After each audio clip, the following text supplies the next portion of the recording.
નમસ્તે મિત્રો, દીર્ઘ educational classic ચેનલમાં આપનો ફરી એકવાર ખૂબ ખૂબ હાર્દિક સ્વાગત છે.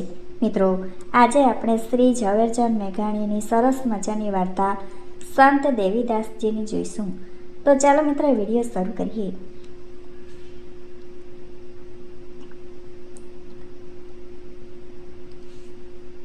પ્રકરણ 5.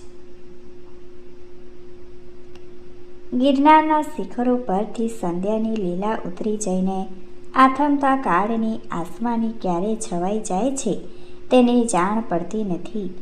અમરબાઈના મોં ઉપર પણ ઉભરાતી આશાના જોબન રંગો ક્યારે નીતરી ગયા, ગમગીની ક્યારે પથરાઈ ગઈ, પરિવર્તન દેખાયું પણ પરિવર્તન ક્યારે બની ગયું તેની પળ ન જડી, એને પોતાને જ ન જડી.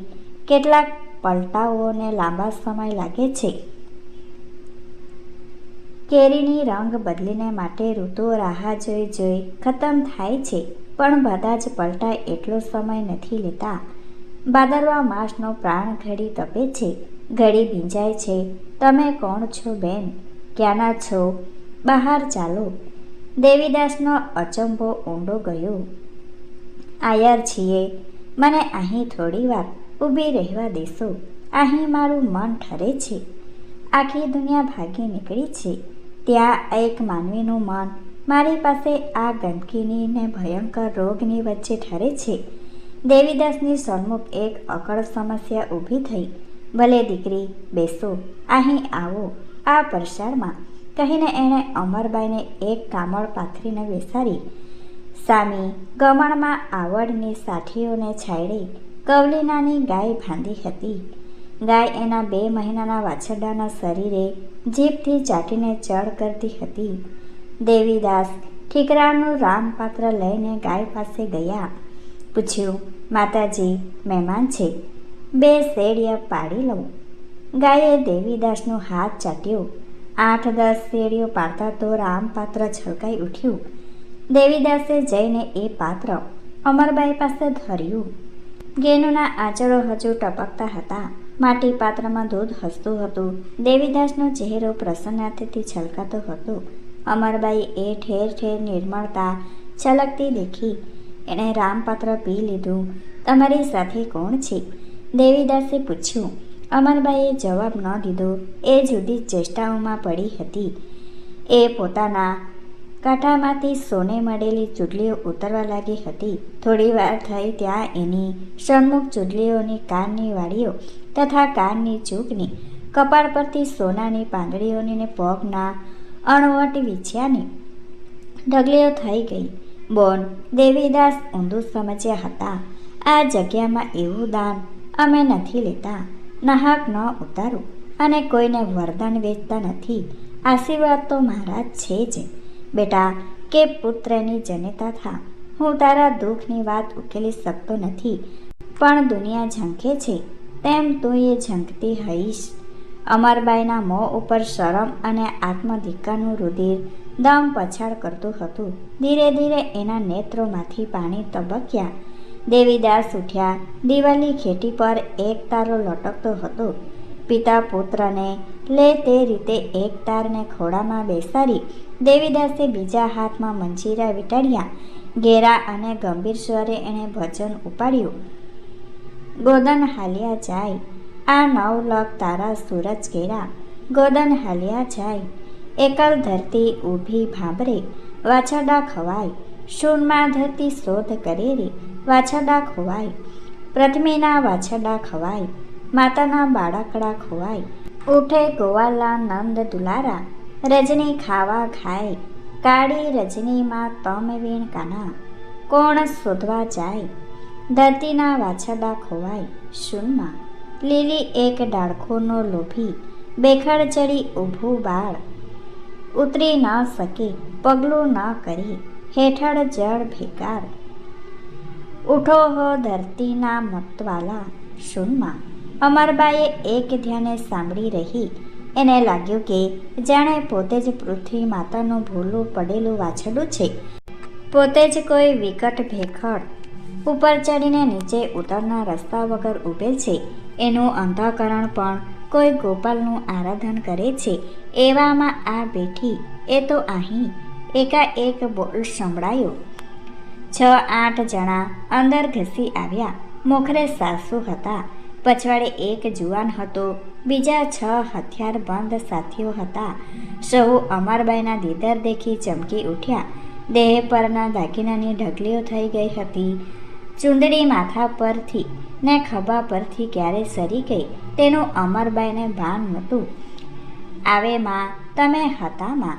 દેવીદાસે એક તારાને દિવાલ પર ટેકવતે ટેકવતે હસી આદર દીધા. એ આદરના શબ્દએ આય રાણીના નેત્રોમાંથી જવાબ તો જ્વાલાઓનો જ દીઠો. આ શું માંડ્યું છે તમે મહારાજ? એટલું બોલીને સાસુ અમરબાઈ તરફ ફરી. અમર, એણે કરડો અવાજ કાઢ્યો. માથું તો ઢાક, તારો ધણી આવીને ઊભો છે તેટલું તો વિચાર. અમરબાઈ સાસુને સામે જોઈને હસવા લાગી. ને આ દાગીના કેમ ઉતર્યા છે વેરાગણ? સાસુના એક સખ્ત પ્રશ્નનો ઉત્તર પણ અમરબાઈએ હસીને આપ્યો. માં, તમને સોંપવા માટે જ. માં કોને કરસ ને સોંપવા છે સા સારું? માં, મારા અંતરમાંના તમામ બોલ એક જ બોલમાં સમાઈ ગયા છે. મને મારી માં, મારી ધરતી માતા ગોતે છે. ગોવાળ મને લેવા આવ્યા છે. આ તને શું થઈ ગયું? કહીને સાસુએ અમરબાઈનું સિર ઢળ્યું. તમે આ શું કરી નાખ્યું દેવીદાસજી? કાંઈ નહીં માં, હું એ નથી સમજી શકતો કે આ શું થઈ ગયું. આ તમારી દીકરા વહુ છે માં. આય, દૂરથી બૂમ પડી. એ બૂમ અમરબાઈના વરની હતી. તમે ત્યાંથી ખસી જાઓ. હું એ વેરાગણને અને આ ત્યાગીને પાગરા દોર કરું છું.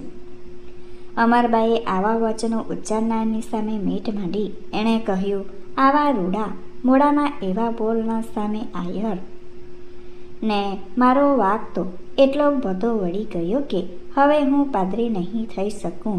લ્યો આયર, આ તમારા શણગાર સુખેથી બીજે ચડાવજો. નાકની ચૂક અને સૌભાગ્યની 2 ચૂડીઓ અમરબાઈએ જુદી પાડીને પોતાના પતિની સામે ધરી. અરે ઊઠ હવે ભક્તડી, કહીને જુવાને અમરબાઈના છૂટી ગયેલા ચોટલાના કેસ ખેંચ્યા. હા, એ ચોટલો પણ તમારો ખરો હું આયર, લાવો છરી, કહીને અમરબાઈએ જુવાનના કમરબંધમાંથી છરી ખેંચી લીધી. એ છરીથી પોતે પોતાનો ચોટલો કાપવા લાગી. સાસુ અને પતિએ અમરબાઈની નજરમાં દુનિયાના એ સુંદરમાં સુંદર માનવીઓ એ બેઉના રૂપ આટલા બધા બગડી ગયા છે કે અમરબાઈને પહેલી જ વાર જ્ઞાન મળ્યું. જ્ઞાન એ મળ્યું કે બેઉનો સ્નેહ એ ફક્ત માલિકનો સ્નેહ હતો. થોડી વાર પહેલાં મને ખોળામાં સુવડાવનારી વત્સલ સાસુ અત્યારે મને ગળો ટૂંકો દેવાનો હોય તો દેવા તૈયાર છે. થોડી વાર પહેલાં મને જમતો દોડ્યો આવેલ જુવાન મારા ખોડિયાને આ રક્તપિત્તના ચેપમાંથી બચાવવા માંગતો હતો. તે તો આ શરીર પોતાને ભોગ ભોગવવાનું સાધન હતું. તેટલા સારું જ ને, હું અમરબાઈ તરીકે અને દુનિયાને એક માનવી તરીકે તે પ્રેમ કરવા લાયક નહોતી, ખરું ને? ચમકતી વીજળીના સળાવા જેવા આ વિચારોએ અમરબાઈને વિશેષ દ્રઢ કરી.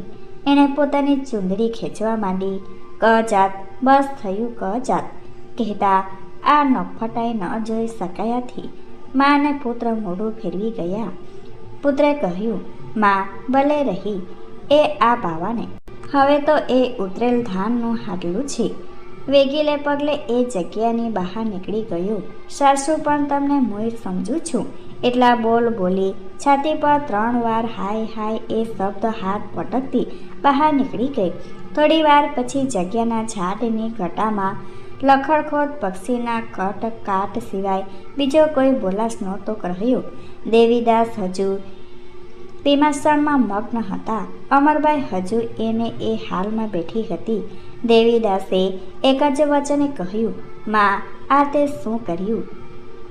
સંતજી, મેં શોધી લીધું કે માનવીને રોમે રોમે રક્તપિત્ત ગંધાય છે. લોકકથા તો એટલું જ ભાગે છે કે રક્તપિત્યાની સેવા કરનારી આ જગ્યામાં અમરબાઈ આહિરાણીએ સાસરે જતાં જતાં કોણ જાણે શો પ્રભાવ અનુભવ્યો કે વસ્ત્રાભરણો ઉતારીને સદાનું રોકાણ સ્વીકાર્યું. અમરબાઈનું આવું પગલું કોઈ સેવા ધર્મની લગનથી બનેલા હૃદય પરિવર્તનનું પરિણામ હતું કે સાસરવાસીના કોઈ અસહ્ય કલહ જ્ઞાનથી ઉગરવાની ઈચ્છાનું પરિણામ હતું તે વિશે લેખ કથા ચૂપ જ રહે છે. અહીં જે રીતનું પરિવર્તન આલેખવામાં આવ્યું છે તે માટે આલેખનાર પોતે જવાબદાર છે. મુદ્દાની વાત તો એ જ છે કે સૌરાષ્ટ્રના મધ્યયુગી ઇતિહાસમાં એક બાજુ જ્યારે દરરોજ છેક કાશીથી મંગાવવામાં આવતા ગંગાજળે જ શિવ સ્નાન કરાવનારા આબળછડિયા તીર્થસ્થાનો હતા, ત્યારે બીજી બાજુ રક્તપિત્તને સંઘરનારા સાધનહીન લોકસેવકો ખૂણે ખાચરે બેઠેલા હતા. ને વધુ ચોટદાર વાત તો એ છે કે આવી જીવલેણ દિન સેવાના વ્રતો લેનાર એક ભરજુવાન આહિર સ્ત્રી હતી. Thanks for watching. Please subscribe my channel. Thank you.